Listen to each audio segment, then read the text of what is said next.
The billionaire CEO goes on a blind date with the black waitress as a bet and was left speechless when. Subscribe now or lose us forever. Your likes and comments keep us connected. Don't let this be our only encounter. Story time. The vaulted ceilings of the Gilded Crest amplified the gentle clinking of silverware, a symphony reserved for Manhattan's financial elite. Elias Vance, CEO of the notoriously aggressive Vance Global, sat alone at a corner table. His perfectly tailored $7,000 charcoal suit felt like armor, heavy and suffocating. His jaw was set in irritation as he checked his bespoke Swiss watch for the fourth time. "This is beneath me," he muttered into his glass of neat whiskey. At 35, Elias didn't do blind dates. He built empires from the ruins of others, anticipating every market move. Romance was a liability. Yet, his best friend, Ethan Hale, had insisted. "One date, Alex. Just one. You're turning into a machine, and machines don't live. They just function." The words had drawn blood, and Elias was here to prove him wrong. He hated surprises. Surprises meant variables he couldn't control. A soft, professional voice interrupted his scrolling. He looked up, and his carefully constructed expectations shattered. Standing beside his table, holding a water pitcher, was a woman in her late 20s, wearing the simple black and white uniform of the restaurant staff. She was stunning. High cheekbones, dark, tightly coiled hair, and eyes the color of liquid amber that looked right through his expensive facade. "I'm Serena," she said, her voice smooth, setting down a glass of water with practiced, efficient grace. "I'll be taking care of you this evening." Elias dismissed her instantly. "I'm waiting for someone," he said curtly, returning his gaze to his phone.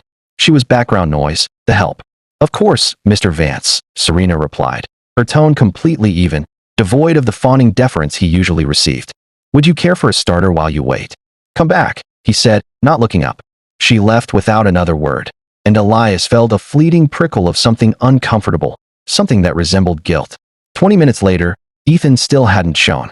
Elias's phone buzzed with a text message that made his blood run cold. "Surprise. Your date isn't coming. She's already there. Her name is Serena. Don't blow it." Elias's head snapped up. Serena was halfway to the kitchen, her posture ramrod straight. His blind date was the black waitress he'd just treated like an invisible asset.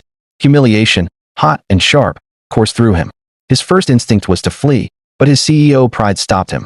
When Serena returned with his requested ribeye, Elias had made a decision. "Serena," he said, his voice smooth and controlled. "It seems my dinner companion isn't coming. Would you do me the honor of joining me instead? After your shift, of course." She didn't flinch. Her professional mask remained perfectly intact. "I'm flattered, Mr. Vance. But I'm working. That won't be necessary. I'll speak to the manager. I'll make it worth his while. Money always worked." "That won't be necessary," Serena said, a new edge in her voice. "But thank you for the offer." She started to walk away, and Elias, for the first time in his adult life, felt the sting of profound, genuine rejection. "Wait," he stood. "Why? Most people don't say no to me." Serena studied him for a long, unsettling moment. "Most people see your wealth, your suit, your power. They see what you can give them. I see a man who just offered to buy his way into company because that's what he's used to doing. You see me as a variable, Mr. Vance.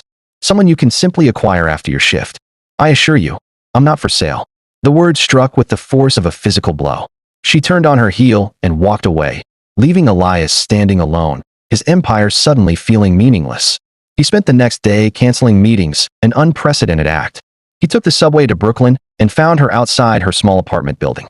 He had to face her, not as the CEO, but as the man she had exposed. "I didn't come to apologize," he said, meeting her surprise. "Everything you said was true. I traded my youth for ruthlessness. I stopped building and started destroying. I became the monster everyone warned me about." His honesty created the smallest crack in her defenses. They started texting. Elias learned her life was built on sheer willpower. She cared for her 16-year-old brother, Aiden, a computer genius, and worked double shifts to pay the medical bills for her father, Alain Dubois. Finally, they met for coffee. The tension was palpable. "If money wasn't an object, what would you do?" Elias asked. "I'd open an art school for underprivileged kids," Serena said, her eyes alight. "The Aurora Project. I'd teach them that creativity is a necessity." "Why don't you?" "Because money is an object. Aiden's education comes first. And because life," she paused, her expression darkening, "life doesn't always let us chase dreams." Elias gently asked about her father. Serena revealed the painful truth. Alain Dubois had run an ethical mid-sized tech consulting firm, Solstice Tech. 3 years ago, a hostile acquisition campaign had crushed it, leading to her father's massive stroke and subsequent coma. The company that went after him, they used a shell corporation, Serena whispered, tears welling. But we found the parent firm. It was Vance Global. The cafe disappeared. Elias stared at the woman he was falling for, the one person who had seen his soul, and realized he was the reason her soul was shattered. No, he breathed. I didn't know the human cost. I just signed off on the strategy. It was just another deal. Of course you did, Serena cried, standing up, her chair scraping. To you, we weren't people. We were just obstacles. Collateral damage in your empire building. She fled the cafe, leaving behind a silence that was deafening. The next 6 weeks were hell. Elias immediately set in motion what he couldn't buy, amends. He completely rewrote Vance Global's charter, outlawing hostile takeovers.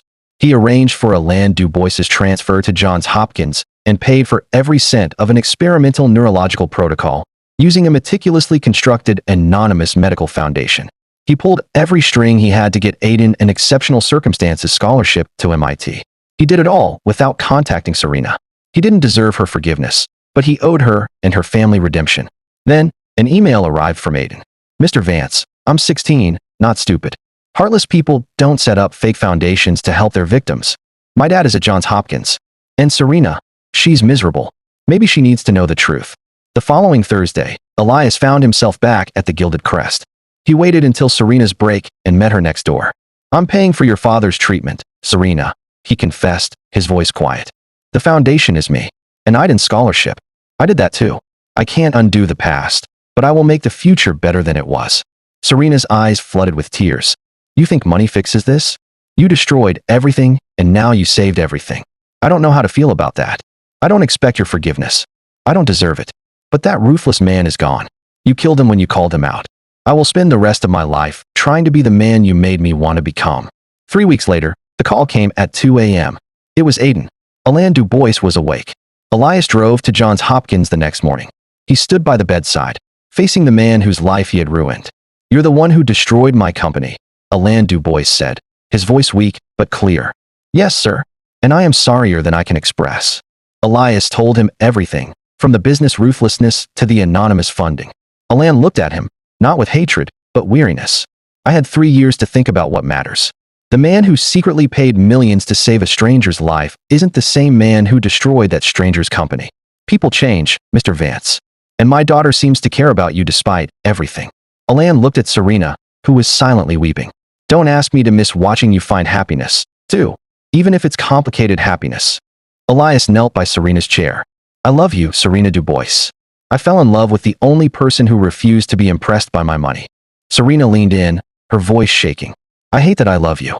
I tried to stop, but every time I thought about moving on, I remembered how you looked at me, like I was saving you instead of you saving me. You did save me. Elias breathed, pulling her close. They were married 6 weeks later. Years later, their daughter, Elena Rose, was born. The Aurora Project opened, and Elias focused Vance Global entirely on ethical, sustainable investments. On their 5th anniversary, standing on their Brooklyn balcony, Serena smiled.